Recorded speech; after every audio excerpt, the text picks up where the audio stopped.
Ghost bro. My house was built in 1904. It is a single-family home, wood frame setting on a concrete block foundation.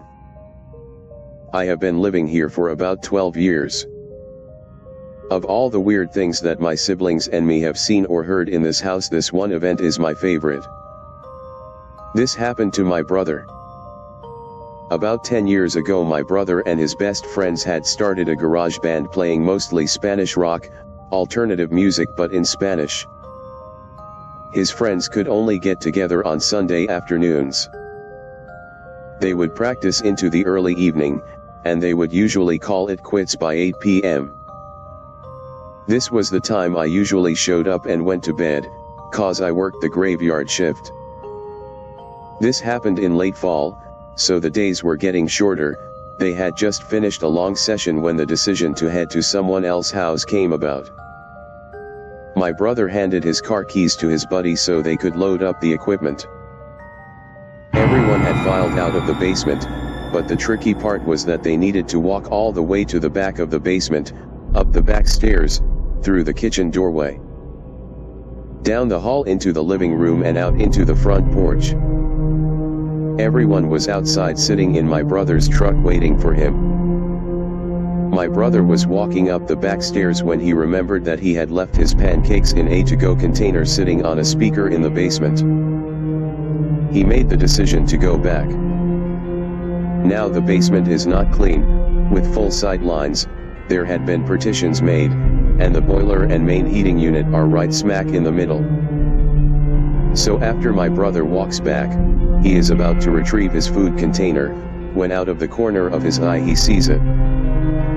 It is a shadowy figure, right at his peripheral vision. This feeling of dread and uneasiness washed over my brother. We had been taught that if you are in the presence of a spirit or ghost and you felt a bad vibe, to say quick prayer or to cuss at it. My brother chose the latter.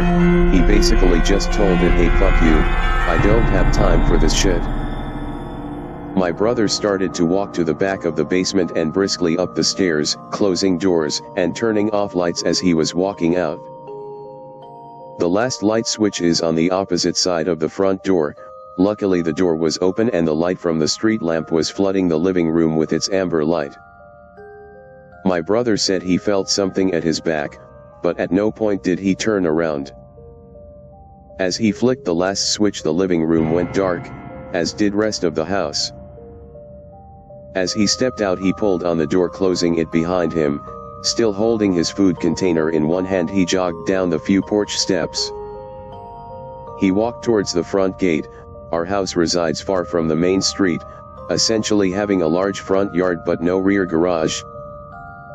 As he closed the gap between himself and his friend-laden truck, he kind of smiled and thought things over in his head, mad at himself for spooking out when there was no reason.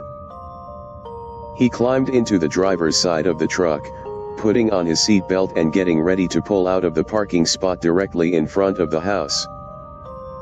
When one of his friends asked, "Hey, wait, what about your brother? Isn't he coming with us?" My brother answered, "What do you mean? He went to work early tonight. He is already gone. Do you see his car anywhere?" The next question they asked, "So then who was walking behind you when you were leaving the house?"